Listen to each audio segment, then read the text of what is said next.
이제 조금 일찍 나가야겠어요. 그냥 저기 이런 것을 지금 한 것들은 다시 또 나와 비슷한 내용이 연락할 때 나오고 운동할 때 나오고 뭐 그러니까 지금 특히 이제 비전공자들은 무슨 얘기인지 모르겠다는 괜찮아 계속 들으면 모든 얘기는 자꾸 들으면 알게 돼. 그 뭐 옛말에 다 같은 말 뭐 독서 100편 의지하는 거잖아.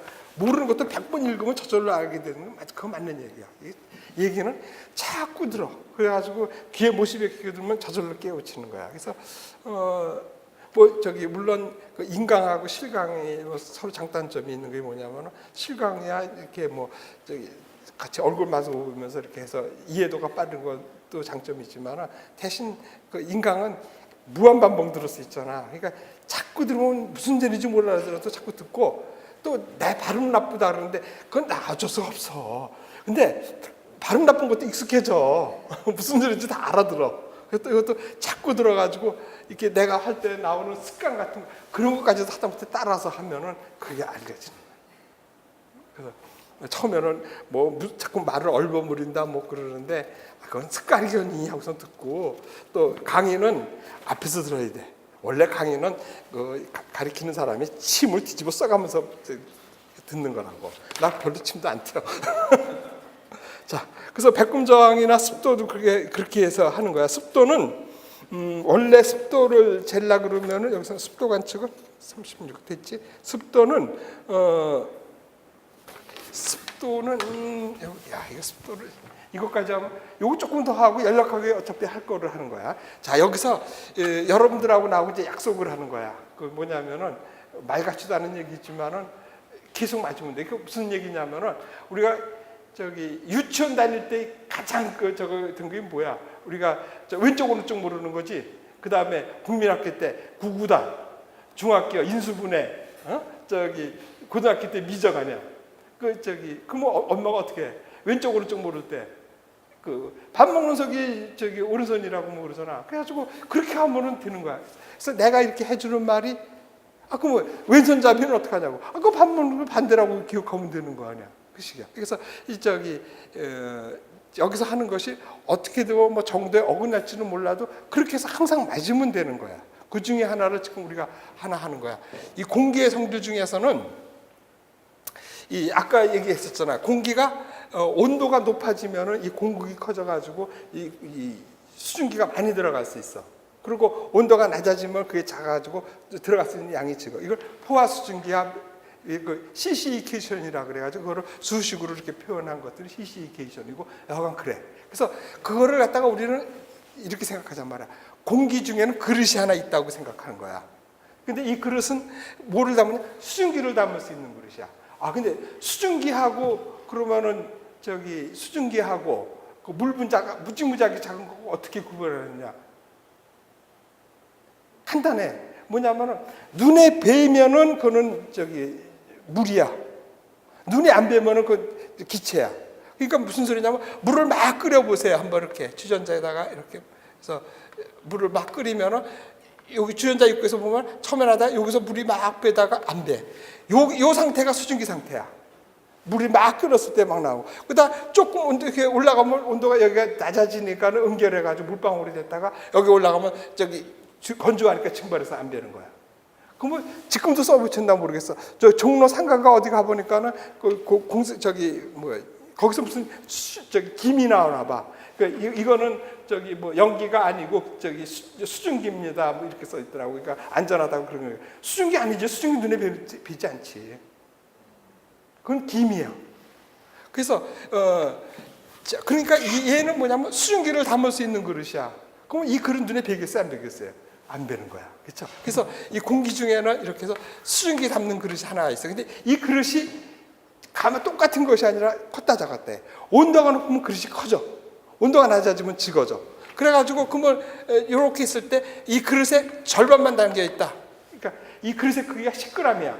근데 지금 수증기가 5g이 담겨 있어. 상대 습도가 얼마야? 50%가 되는 거야. 근데 온도가 낮아져. 그릇이 어떻게 돼? 줄어들어. 근데 이 안에 있는 수증기 변해 안 변해? 그대로지. 그래서 온도가 낮아져서 딱 같아졌어. 포화됐다 그래. 이때 온도를 뭐라 그래? 노점 온도라 그러는 거야. 노점 온도. 포화가 된 거야, 물이. 그래서 이슬이 생기기 시작한다 그래가지고 노점 온도라 그래. 근데 그거보다 온도가 더 낮아졌어. 그릇이 작아져. 수증기는 넘치지. 넘치면 어떻게 돼? 눈에 뵈는 물방울이 되는 거지. 얘는 그릇은 안 뵈는 그릇이었었는데, 이렇게 우리끼리 약속하자는 얘기야. 이거를 연약학 시간에 그대로 넘어갈 거야.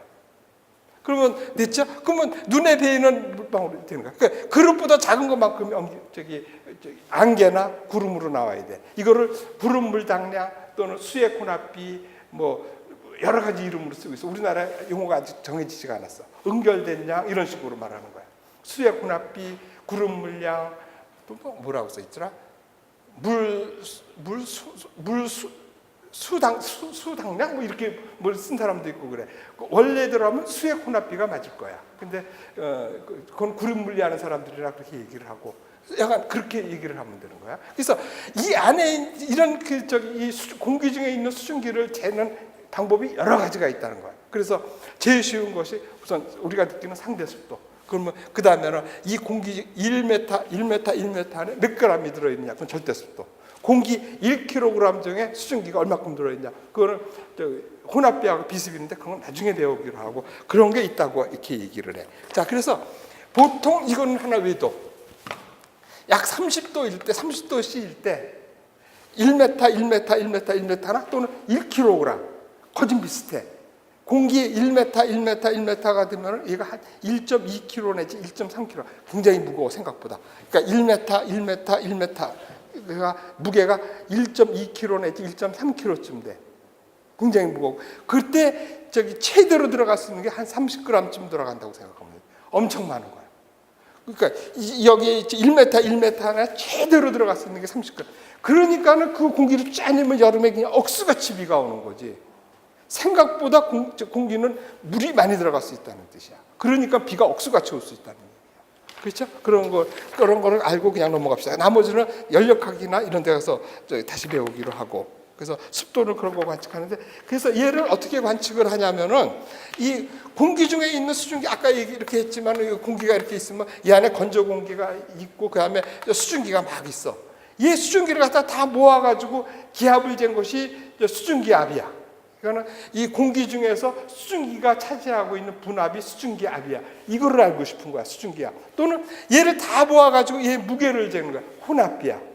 공기 1kg 안에 들어있는 수증기의 무게를 보는 것은 혼합비 또는 비습이고, 그건 이제 몰라도 그냥 넘어가. 그리고 얘가 차지하는 분압, 그러니까 여기에 산소의 압, 질소의 압, 아르곤의 압, 수증기의 압까지 다 합쳐가지고 1기압이라는 것인지 지금 그때 기압이라고. 그러니까 지금 오늘 기압이 얼마야? 1013mB라고 헥토파스칼이라고 합시다. 이때 수증기가 차지하고 있는 분압, 그게 수증기압이야. 그리고 아까 얘기했죠? 근데 그때의 최대로 품을 수 있는 수증기압, 그 온도에서 지금 들어있는 것이 관측한 값이 이고, 그 수증기압이고, 그 온도에서 최대로 들어갈 수 있는 압, 그거는 포화 수증기압. 이거는 관측한다? 아니죠. 온도만 정해지면 저절로 정해지는 거지. 아까 얘기했잖아요. 온도가 높아지면 그릇이 커지고, 그게 포화 수증기압 또는 포화 혼합비란 말이야. 이거는 온도만 정해지면 정해지는 거고, 그 안에 들어있는 수증기압은 관측해봐야 되는 건데, 지금 이 안에 있는 수증기를 다 모아가지고 야, 너 다 모여라 이렇게 무게 잴 수 없잖아. 걔 압력 잴 수가 없다고. 실험실에서 정확히 잴 수는 있지만 잴 수가 없어. 그래서 어떻게 재냐면은 온도계가 똑같은 걸 두 개를 이렇게 놓은 거야. 그러면 지금 똑같은 온도가 똑같이 나타나겠지. 그러면 그 중에 하나를 이렇게 꺼주로 이렇게 쌓고 여기다가 해서 물을 담아놓은 거야. 많이 봤지? 건구 숙부에서 건숙구 온도계라 그러지. 자, 그러면 무슨 일이 벌어져? 물이 모세관 현상으로 올라가서 여기서 증발을 하지. 증발을 하면 어떻게 돼? 온도가 낮아지지. 왜 그래? 더운 때 여름을 할머니가 뭐라 해? 마당에 물 좀 뿌려라 그러지. 물이 증발하면서 주위열을 가져가잖아. 그러면 반대로 걔가 하늘에 올라가지고 다시 물방울이 되면은 열을 내놔야지. 그게 잡열 방출이라 그러는 거지.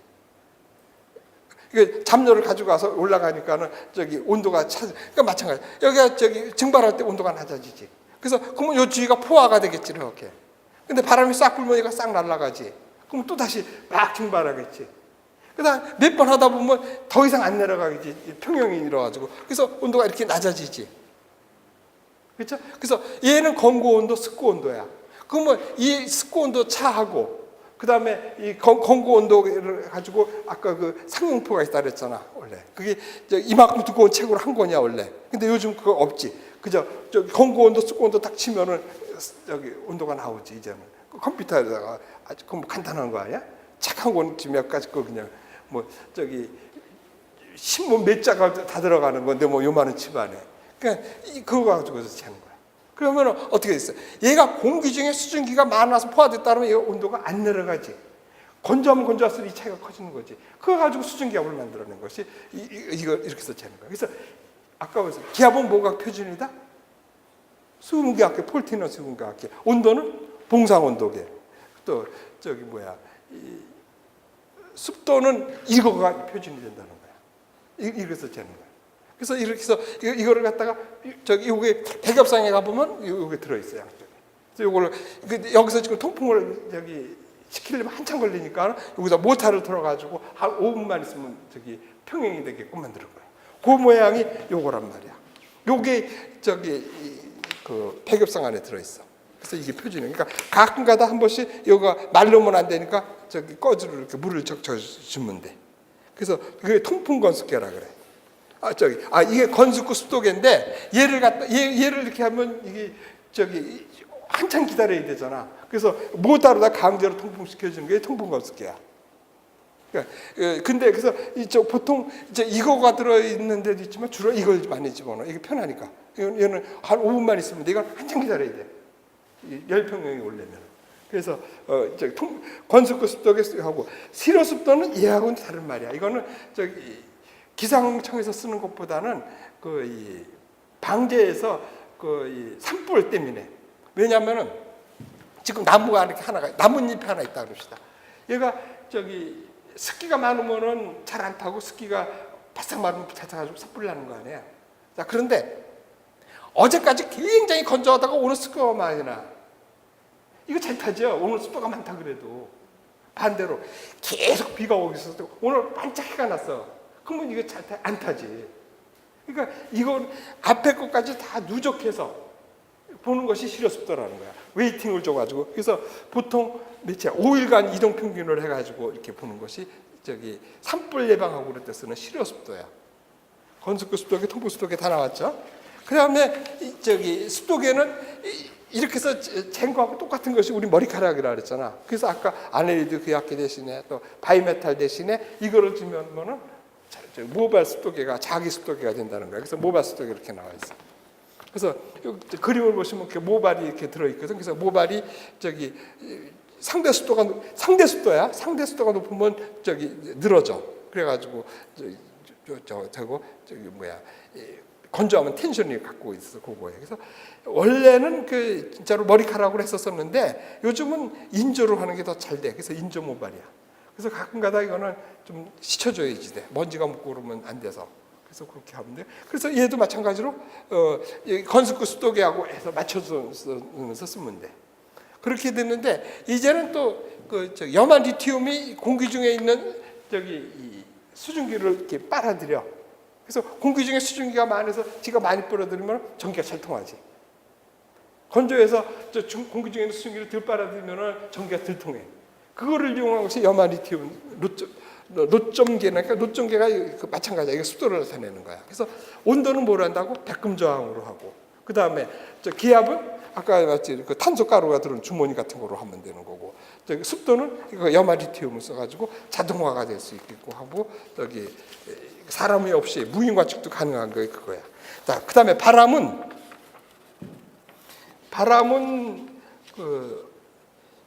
이게 좀 그래. 바람의 속도를 재기가 좀 저거 해가지고 어떤 방식으로 재냐면은 이렇게 바람이 이렇게 계속 불었다고 생각하는 거야. 불었다고.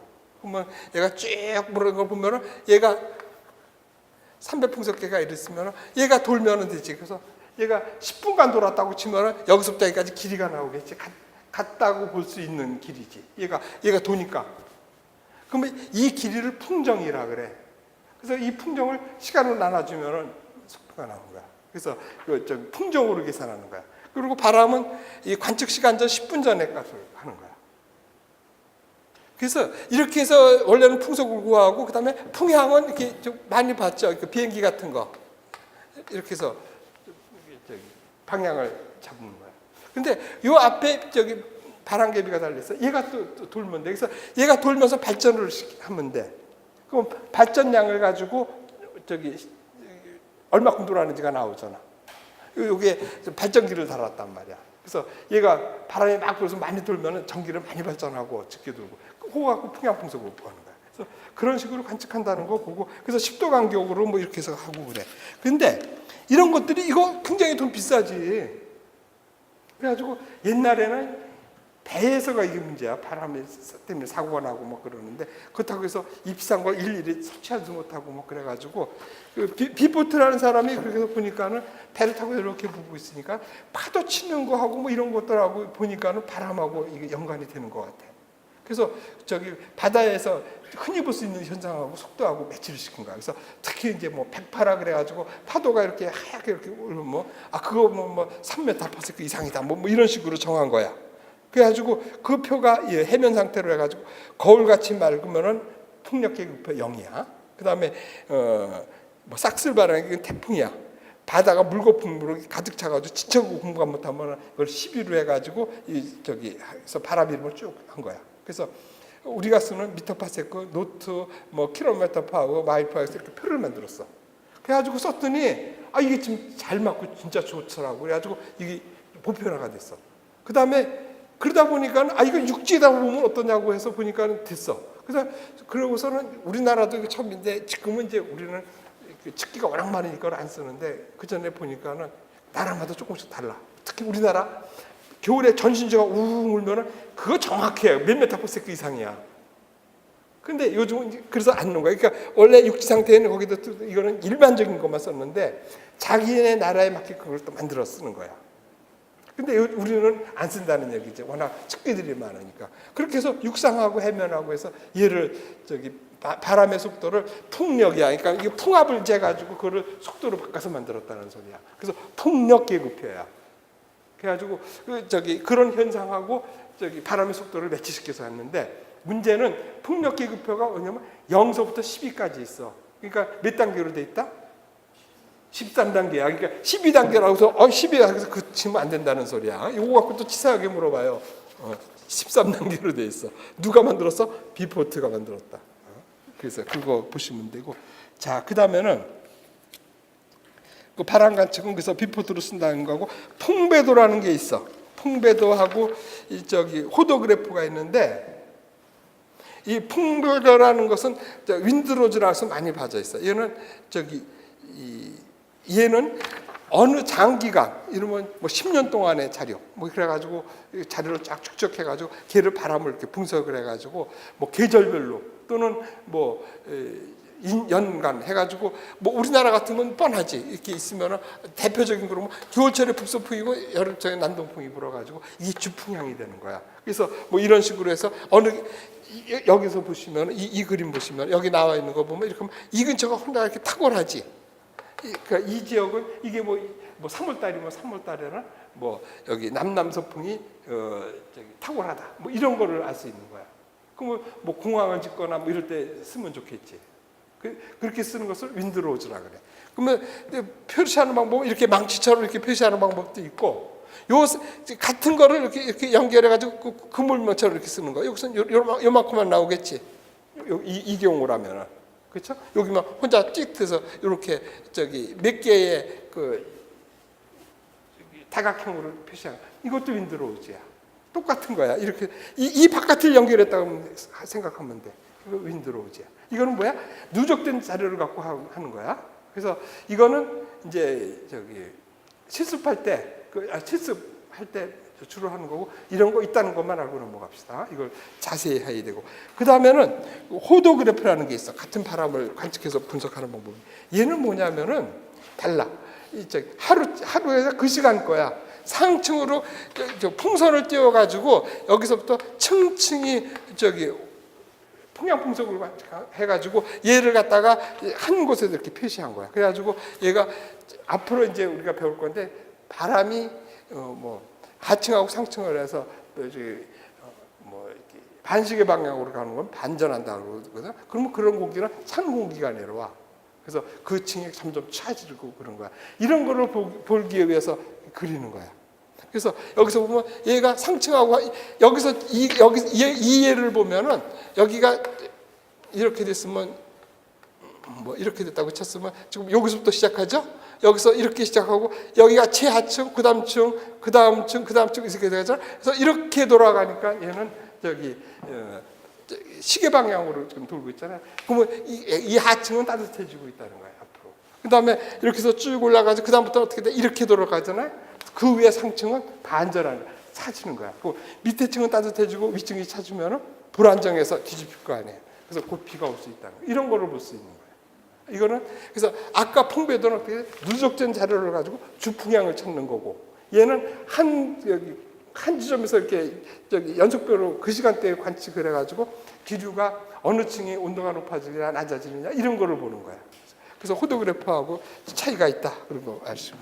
그다음에 통양풍속은 여기 그림을 보시면 이렇게 이거로다가 해서 풍속을 구하는 거고, 그래서 보면은 그 옆에 나와 있죠. 얼마큼 돌아갔는지 그거를 발전 몇 바퀴 돌아갔는지 그걸 발전으로 보면 돼. 그래가지고 얘가 바람이 쭉 흘러갔다고 생각하면 되지. 그걸 풍정이라 그래. 그럼 그거를 내가 원하는 시간만큼 나누면은 시간으로 나누면은 바람의 속도가 나오는 거예요. 그래서 그거를 옆에 지시계가 이렇게 나와 있고, 그다음에 밑에 거는 이거는 3배 풍속계라 그러고 이건 풍속만 나온 거야.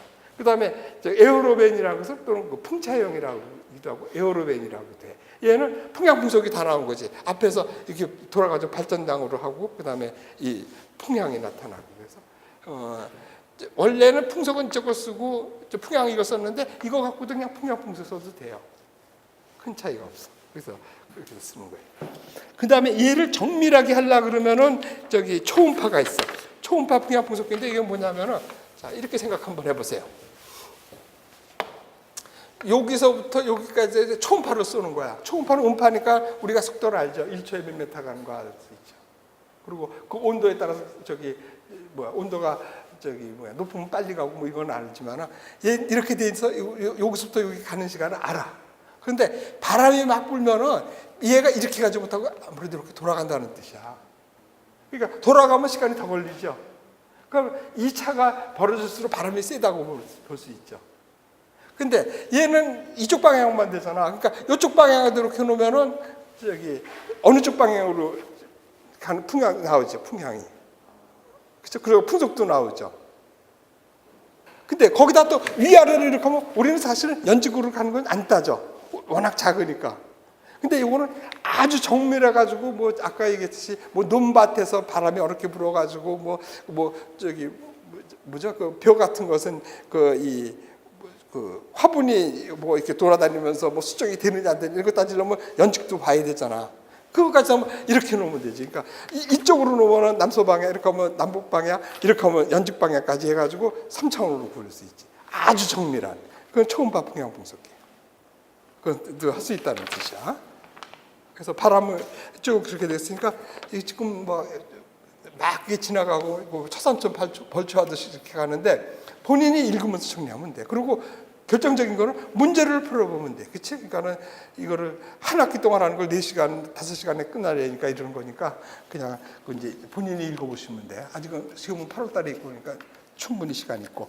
그 다음에 강수량은 어떻게 지나가냐? 우선 강수량이라는 걸 정의부터 해야지 돼. 지금 좀 잘못 알려지고 있죠. 뭐 이게 치국이는 뭐 장영실이냐, 뭐 세종대왕이냐 그런데 세종대왕 아들이 만들었죠. 문종이 만든 거예요. 근데 그 만든 것이 지금 200년 앞섰다 그러는데 그거가 중요한 게 아니라 그 세종대왕이나 그 집현전 그때 이 사람들의 그 사고가 굉장했다는 거야. 그러니까는 강수량을 재려면 비가 얼마큼 왔는지를 입체적으로 지금 돼야 되는 거야, 그렇죠? 비가 억수같이 왔다 하면 물로 부었, 그러니까 그 당시에는 그렇게밖에 표현을 못했던 거야. 모르다 부었듯이 부었는다, 이런 식으로 했는데, 그렇게 해가지고는 입체적인 거를 아는 방법, 나타내기가 힘들었잖아. 사고의 전환이 이루어졌다는 거야. 이 3차원적으로 된 거를 1차원으로다가 계산한 거지. 그래서 뭐냐면은 이 물이 평행하다고 생각하고 여기에 쌓였을 때 높이를 따진 거야. 그러면 강수량 하는데 미터 삼성 안 쓰잖아. 2.7, 27.5mm라고 이렇게 하잖아. 1차원 안이야. 이 사고를 그때 서양보다 200년 앞서서 했다는 얘기야. 사고의 전환이 이루어졌다는 거야. 이거 사실은 대단한 건데, 이게 미국이나 유럽 놈들이 만들었으면 이거 대단한 거라고 선전했는데, 이거 그냥 우리 그냥 주구지라고. 이거를, 이런 사고를 우리가 먼저 했다는 거야. 그러면서 그 자루다가 재개돼 있었잖아요. 근데 문제는 그렇게 해가지고 이렇게 해서 이게 만든 연도를 이렇게 쓰게 돼 있지. 근데 어떻게 우리나라가 고려 시대까지는 황제국이었었잖아. 황제. 임금이 아니고 왕이 아니고 황제였었잖아. 그러면 황제가 되면 뭐야? 고유의 연호를 쓰고 고유의 책력을 쓰는 거야. 근데 제후국이 되면은 우리 중국 걸 써야 되잖아. 그래가지고 동지사라 그래가지고 11월 달주가 북경 가서 뭐 받아? 책력 받아 오는 거 아니야. 그러면서 행상들 데리고 쭉 가가지고 거기서 공공무역일까에서 이루어지는 거야. 그게 공공무역이야, 공무역이야. 그러면은 형식은 우리가 헌상하고 그쪽에서 하사하고 이런다고 그러는데 그게 무역이거든. 근데 그때 여기다가 우리나라 연호가 없으니까 건융 이런 거 쓴 거지. 청나라 연호를 썼잖아. 중국 놈들이 지네가 만들었대. 그렇게 우기고 있어요. 그래서 그러면 너희 나라에서 이거 된 거 한 개라도 발견된 게 있느냐 지금 우리가 막 그러고 있지. 이게 지네 나라 연호가 돼서 이게 지네가 만들었다고. 고구려까지도 여기 고구려도 자기네하고 싸운 적국인데 그 땅이 자기네 땅이 됐으니까 자기네 나라에서 벌어진 역사는 다 자기네 거를 했잖아. 그러니까 원나라가 중국을 지배했었잖아. 그때도 원나라도 그 지네 나라 역사야. 몽고가 전 세계를 지배한 게 지네가 지배한 게 된 거야. 그러면 바꿔서 얘기하면은 일제 강점기 35년 동안 일본에 갔었잖아. 그 일본 역사 우리 역사니까 그거 우리 역사라고 그 역사를 보는 관점이 속인주의하고 속지주의가 있잖아. 우리나라는 속인주의를 쓰는 거지. 근데 가장 큰 강대국이라고 할 수 있는 미국하고 중국이 속지주의를 쓰는 거 아니야. 그러니까 역사가 이렇게 되는 거예요. 영국 같은 입장에서 보면은 당연히 속인주의지. 그러니까 우리 가정의 역사를 쓰면 우리 할아버지 이런 사람이 만주 가서 살고 있고 막 그러면 그 역사를 쫓아가면서 되는 거지. 만주에 가서 살 때는 그거 중국 역사라고 그러겠어? 아니잖아. 역사는 속인주의가 맞지. 이런 일도 벌어지고 있어요. 자, 그래서 그걸 왜 얘기하냐면은 이렇게 해서 강수량은 뭐야? 공기 중에 있는 수증기가 어떠한 형태든지 응결해가지고 떨어져서 쌓인 높이를 말하는 거야. 그러면 이슬방울이 뚝뚝 떨어지고 이거 많이 떨어져 있어. 그거 강수량이야. 그러니까 그거는 강수량이 있고 강우량이 있어. 강우량은 비만 되는 거야. 강수량은 눈 다 돼서 이걸 녹여서 물로 됐을 때야. 그러니까 강수량하고 강우량이 있다. 강수량이 큰 말이야, 그렇지? 그러니까는 특히 내가 본의 아니게 토익 강사가 된 거는데 문과 출신이니까 아무리 해석해서 안 된다고 해서 내가 기상청에 있을 때 그걸 물어왔더라고.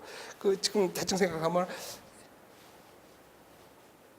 여기에 지금 미국 서부 여기 건조한 지역 아니야? 비 안 오잖아. 비가 안 오는데 이슬 이런 것들이 응결해서 강수량이 잡히면은 그게 강수량이다 하는 이런 내용이야. 이거를 문과 애들이 도저히 해석이 안 되는 거지.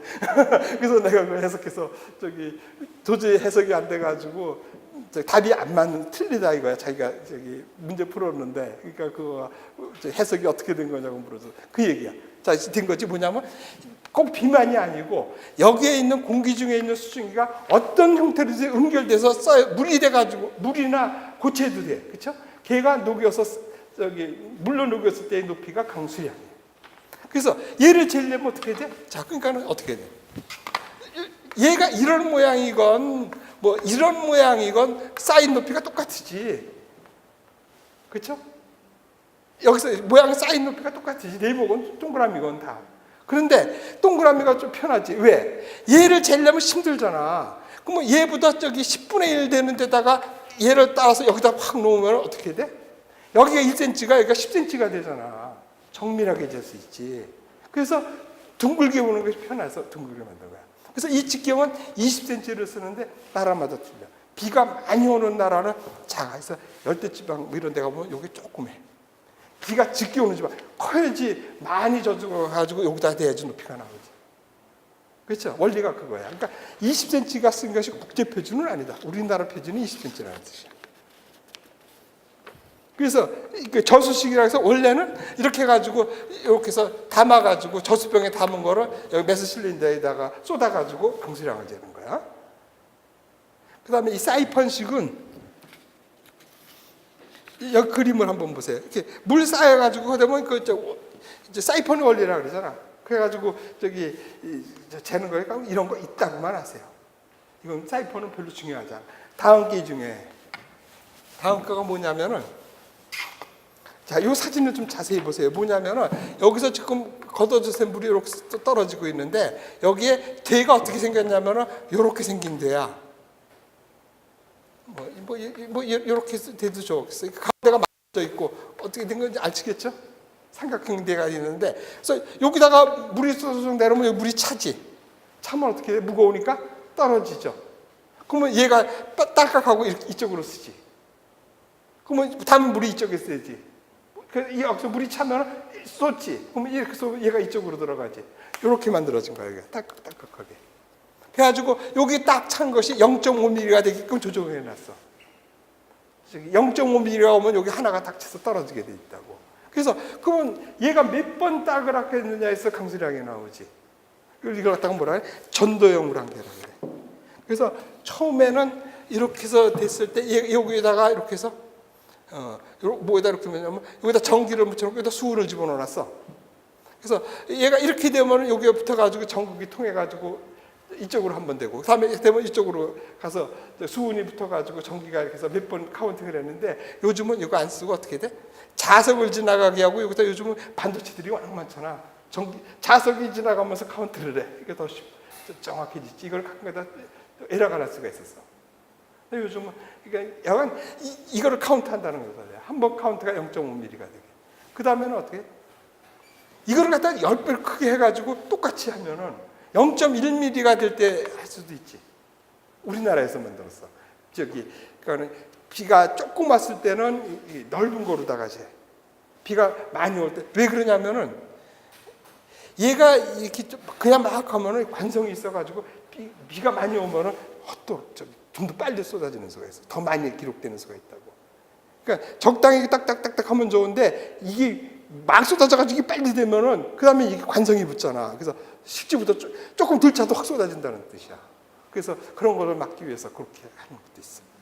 그렇게 해서 강수는 그렇게 재고 그 다음에 이 눈은 어떻게 재냐면은 이렇게 적설판이라 그래가지고 지금 여기 나와 있죠. 판 위에다 아무것도 아니야. 이렇게 세워가지고 여기 눈이 얼마큼 쌓여있나를 이렇게 보면 돼. 여기 작은 이렇게 붙여놨거든. 근데 왜 세 개를 붙여놨냐면은 눈은 그냥 하나는 계속 놔두는 거야. 그래서 눈이 겨우내 얼마큼 쌓여있나를 보는 거야. 녹았다, 없어졌다가 놔두고 그냥 놔둬서 항상 쌓여있는 거를 보는 거야. 이해가 돼요? 이거 추운 지방에서 특히 많이 얘기했지. 더운 지방에서 비 한 번 오면 금세 녹아버리고 담을 안 하니까 필요가 없지만 눈이 쌓여있는 지방 있잖아. 그러면 1년 내내 몇 cm가 쌓여있나? 오늘은 3cm 쌓여있고 5cm 쌓여있고 평균 뭐 10cm 쌓여있다 이런 거 보는데 추운 지방 같아서 보는 거지. 그러니까 그냥 놔두고 그냥 녹든지 말든지 그냥 이렇게 놔두고 보는 거야. 근데 그걸 아니고 요번 눈이 얼마큼 왔는지 이런 걸 알고 싶잖아. 그걸 신적설이라 그래. 그러니까 얘는 한 번 같이 가고 털어버려야 돼. 그래서 이렇게 세 개가 있어. 그런 거를 보기 위해서.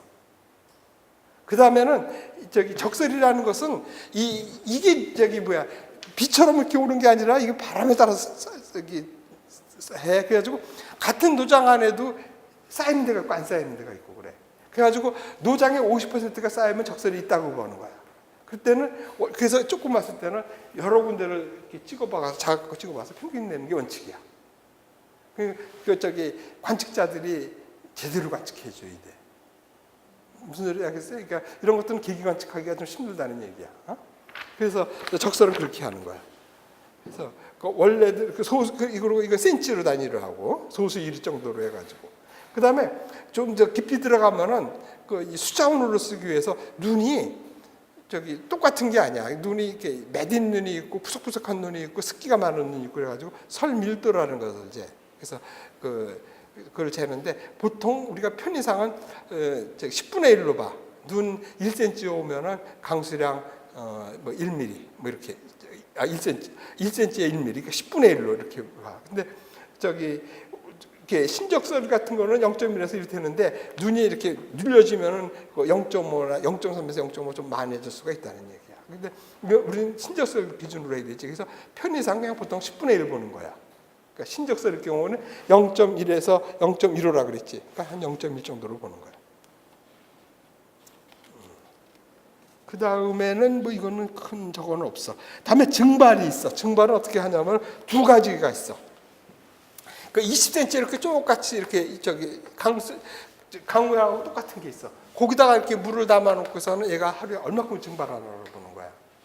그러니까 요거는 간이야, 소형. 그다음에 대형 증발계 이게 커서 이게 1.2m인가 그래. 몇 메타야?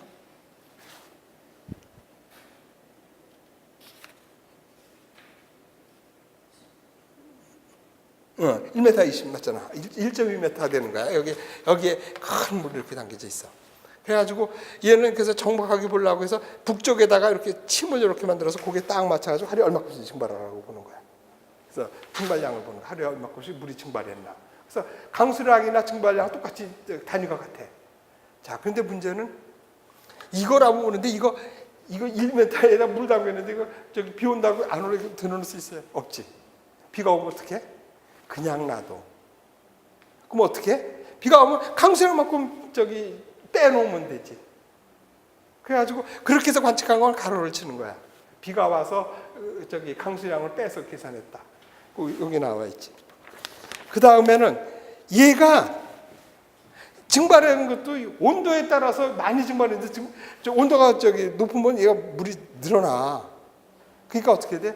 저기 4도씨가 가장 저기 이 부피가 작아서 4도씨에 맞추는 거야. 저기 온도 보정은 기하계에서 온도 보정은 0도인데 여기 증발계에서는 4도로 하는 거야. 그래서 그거 해주고 그 다음에는 얘네들은 여기 진짜 조심해야 되는 거야. 강아지가 와서 막 목욕을 하고 막 그런단 말이야. 그러니까 이거 조심해야 되고 그 다음에 얘는 물이 워낙 적은데 까마귀 같은 거여서 먹으면 이거 진짜 치명적이야. 엄청 먹어. 그래가지고 이렇게 해서 저기 조제라 그래가지고 이거 씌운 거야. 못 앉게. 근데 문제는 밤이 되면 이거 좀 쳐야지 돼. 아니면 여기에 이슬이 맺혀서 이렇게 들어가서 물이 들어간단 말이야. 그래서 이게 관측자가 그래서 잘해야 된다는 거야. 시간마다 100개 넣고 뭐 이러는 거. 그래서 그거 얘기가 쭉 있으니까 읽어보시면 돼. 그렇지? 자, 그 다음에는 구름 관측을 해야 되는데 구름 관측은 뭐로 관측하냐면 제일 첫 번째 중요한 것은 운량이야. 두 번째는 저기 운향이야. 그 다음에 세 번째가 운고야. 근데 이게 저기 가능하지만은 그 자동화가 가능한데 아직까지는 묵치고 위주로 쓰는 수밖에 없어. 왜 그러냐면은 우선 운량이라는 건 뭐냐면 내가 드론으로서 이렇게 하늘로 봤을 때 하늘 전체를 10으로 보고 거기에 얼마큼 구름이 차폐했느냐. 근데 거기에는 차폐됐을 때는 구름의 농담을 안 따져. 그러니까 심하게 말하면 저기 아주 상층운이 아주 얕은 것이 하늘 전체 이렇게 그거 저기 흐림이야. 전체 흐림이야. 뭐 그럴 리는 별로 없지만은 약간 심하게 말하면 그렇다는 뜻이야. 저기 농담을 안 따진다는 거야. 얼마큼 구름이 차폐했느냐. 근데 구름은 이제 앞으로 배우겠지만은 구름이 지멋대로 생기는 것 같지만은 딱 세 군데서 생기는 거야. 하층운 생기고 중층운 생기고 상층운 생기고 그 사이에 펴 있어. 비행기 타고 한번 지나가서 한번 보세요. 비행기는 그렇게 구름은 그렇게 생기는 거야. 아무 데서나 막 생기는 게 아니고 물론 그 높이가 여름철 되면 쭉 올라가고 겨울철 되면 쭉 내려가긴 하지만은 이게 하층우는 하층우만 생기고 중층에서 중층우만 생기고 상층에서 상층우만 생겨요. 그래서 그렇게 해서 됐는데 이게 구름이 이렇게 해서 하층우는 이만큼 있고 상층우는 이만큼 있고 뭐 이렇게 있다고 칩시다. 이거 이쪽으로 있다고 치자 이렇게 해서. 그래서 얘가 3이고 얘가 5고 얘가 1이야. 그래서 얘는 10분의 9 하면 안 된다는 거야. 지금 이렇게 됐는데 이렇게 해서 얘가 2가 같이 포함되어 있고 여기가 3이야. 그러니까 이때는 운량은 3 플러스 3 플러스 1 해가지고 10분의 7이 되는 거지. 이렇게 해야 된다는 거지. 겹친 걸 빼라는 거야. 그러니까 이렇게 들었을 때 하늘에 구름이 다 맞붙어 있다고 치고서는 얼마큼 했느냐 하는데 이거를 나도 관측을 한 번도 안 해봐서 이걸 못 하는데 조심해야 될 게 뭐냐면 생각보다 구름이 적은 거야. 많게 관측을 해. 그래서 그걸 조심해야 돼. 왜냐하면 그래서 미국에서 많이 실험했다 그러는데 이렇게 도화지가 하나가 있다. 종이가 이렇게 똑같이 있어. 그러면 이걸 반을 딱 잘라. 그렇죠? 반을 딱 잘라가지고 이거 조금 똑같은데 왜 이래? 자, 이렇게 됐다, 그렇죠? 그래서 얘를 반을 뚝 잘라서 이렇게 놓으면은 벌써 이래도 굉장히 많이 같은 것 같은데 이거 50% 인정하죠? 50%. 이게 하늘이라 그러고 구름 반 잘라서 이렇게 했으니까 이거 50%. 근데 이것만 봐도 사람들은 이거 60% 이렇게 본다고. 근데 얘를 쪼겨. 그래서 여기다 다 집어넣으면 어떻게 해놔도 똑같이 50% 아니야. 그러면 이렇게 종이가 잘라있으니까 이렇게 됐을 거 아니야.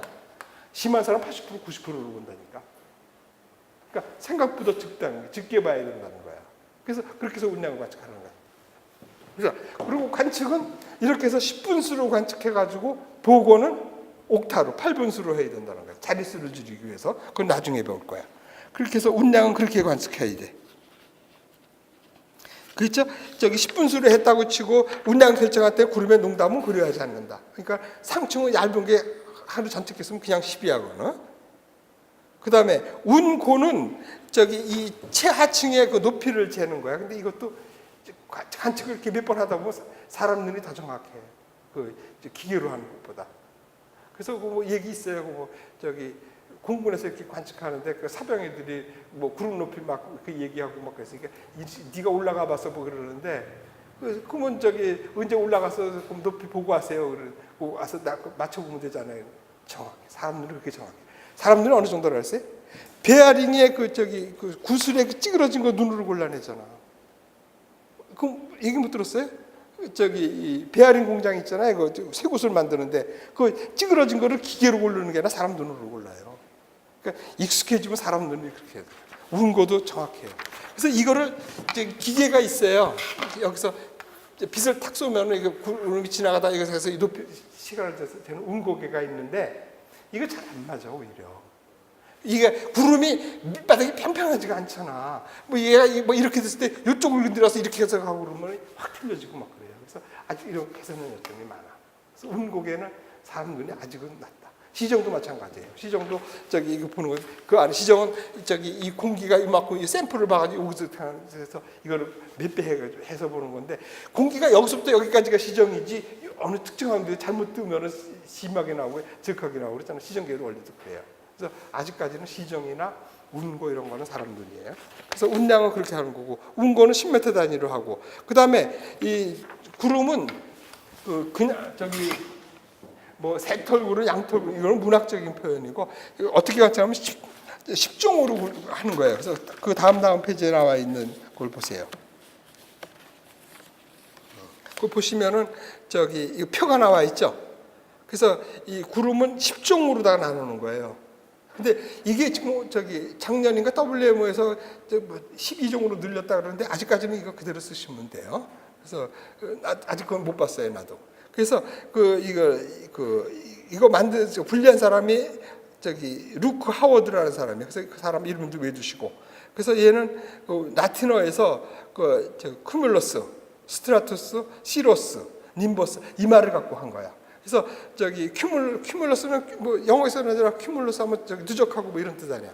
그다음에 스트라투스는 층이라는 뜻 아니야? 그래서 상층운, 중층운, 하층운을 나누고 그래서 상층운 같은 건 시로스에서 C가 이렇게 나서 시로스. 그래서 얘가 저기 층으로 줬으면 건층운 이렇게 해서 저기 C 하면은 건적운 이렇게 나누는 거예요.